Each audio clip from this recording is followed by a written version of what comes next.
हमारा उद्धार हो सकता है। आज बहुजन समाज के ऊपर, उसके वोट बैंक के ऊपर और काशीराम को लेकर के समाजवादी पार्टी भी श्रद्धांजलि दे रही है। एक तरीके से कि जो दलित वोट बैंक है उस पर समाजवादी पार्टी भी सेंधमारी कर रही है। समाजवादी पार्टी भी अपने आप को पीडीए के फॉर्म में दलितों का मसीहा, दलितों की हितैषी बता रही है। किन दल की बात कर रहे हैं? उन समाजवादियों की जिन्होंने मानवर साहब के नाम से बने एक जिले को नहीं हजम कर पाए, जिन्होंने रमाबाई अम्बेडकर के नाम से बने हुए जिले को नहीं हजम कर पाए, जो छत्रपति साहू जी महाराज के नाम से बने जिले को नहीं हजम कर पाए, वो मानवर साहब की जयंती मना करके मिशन पूरा करेंगे। जो बहुजन समाज पार्टी मानवर कांशीराम साहब बना के गए थे, जिस पार्टी को मानवर साहब बहन जी ने बड़ा संघर्ष करके बनाया है, इस पार्टी के द्वारा, माननीय बहन जी के द्वारा जो किए गए काम थे बहुजन समाज के लिए, पीडीए का नारा देने से थोड़ी ना कुछ होगा। माननीय बहन जी ने पीडीए के लिए जो बहन जी ने बैकलॉग भर्ती कर रही थी, एससी एसटी ओबीसी की भर्ती हो रही थी, इसको कौन रोक लगाया? यही समाजवादी के लोग। ये नाटक बंद करें। इस नाटक को बहुजन समाज समझ चुका है। बहुजन समाज की नेता माननीय बहन जी ने बैकलॉग भर्ती शुरू की, इसको समाजवादी ने रोका। बहन जी ने एससी एसटी समाज को ठेकेदारी का आरक्षण दिया, इसको समाजवादी ने रोका। माननीय बहन जी लोकसभा में प्रमोशन के आरक्षण का बिल लाई, इसको समाजवादी ने फाड़ा। माननीय बहन जी के सरकार में एससी एसटी के अधिकारियों को प्रमोशन हुआ, इसका डिमोशन समाजवादी ने किया। मानवर कांशीराम साहब के नाम से बने जिले, जिसका नाम माननीय अखिलेश यादव जी ने कांशीराम साहब नगर बदल करके हाथरस करने का काम किए हैं। मालूम है कि नहीं आपको? ऐसे लोग आज मानवर साहब की जयंती मना रहे हैं। इस नाटक को बहुजन समाज समझता है। पीडीए का नारा देने से कुछ नहीं होने वाला। पीडीए का विकास क्या किए हो आपने? जो बहन जी ने विकास किया था, उस विकास को रोकने का काम किया है। संविधान बचाने का झूठा नाटक कब तक चलेगा आपका?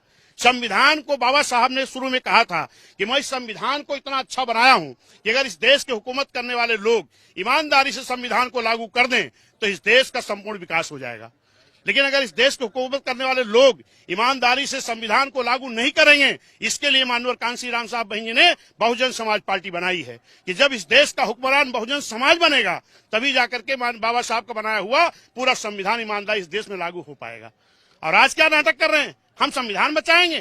भाजपा के लोग कह रहे हैं संविधान हम बदलेंगे। ये इनके ना बदलने का बस का है, ना उनके बचाने का बस का है। बाबा साहब के संविधान को बदला नहीं जा सकता है। अगर बाबा साहब को ये शंका थी कि हमारे संविधान को ईमानदारी से लागू नहीं किया जा सकता, तो ये भी शंका रही होगी कि मेरे संविधान को कहीं लोग बदल न दे। इसलिए बाबा साहब ने उस संविधान को इतना मजबूत बना के गए, बदला नहीं जा सकता। आर्टिकल को बदल करके किसी का नुकसान फायदा किया जा सकता है, तो उसको कांग्रेस ने भी बड़ी संख्या में हमारे आर्टिकल को बदल के नुकसान किया है। समाजवादी भी आर्टिकल को बदल करके तमाम योजनाओं को हमारे रोकने का काम किया है, और भारतीय जनता पार्टी भी आर्टिकल को बदल करके तमाम बहुजन समाज का नुकसान कर रही है। बीजेपी सबका साथ सबका विकास का नारा देती है। ये झूठा नारा है। अगर सबका साथ सबका विकास होता तो आज बहुजन समाज के लोगों पर अत्याचार नहीं होता। अभी जौनपुर में हमारे 2 दलित दंपत्ति की हत्या हुई, 8 दिन तक बॉडी नहीं बरामद हुई। यही विकास करेंगे? हमारे बस्ती में हत्या कर दी गई, उसको सुसाइड दिखाया जा रहा था, ये तो बहन जी के दबाव के बाद हत्या का FIR हुई है। गोरखपुर में हत्या हुई। किस तरीके से मथुरा में हमारी बेटी आज भी 75-76 साल आजादी के बाद भी हमारा बेटी का बाप अपनी बेटी की शादी नहीं कर सकता। इस तरीके से गुंडे कर रहे हैं। और ये नारा दे रहे सबका साथ सबका विकास। सबका साथ सबका विकास तभी संभव है जब इस देश का हुक्मरान बहुजन समाज बनेगा। और ये मुझे सभी बहुजन समाज के लोगों से अपील है कि आज ही मानवर कांशीराम साहब के जयंती के मौके पर ये संकल्प लेके आप सब लोगों को जाना है कि आने वाली 27 की सरकार अपनी बनानी है, बहन जी को मुख्यमंत्री बनाना है, तभी ये बहुजन समाज का उद्धार संभव है।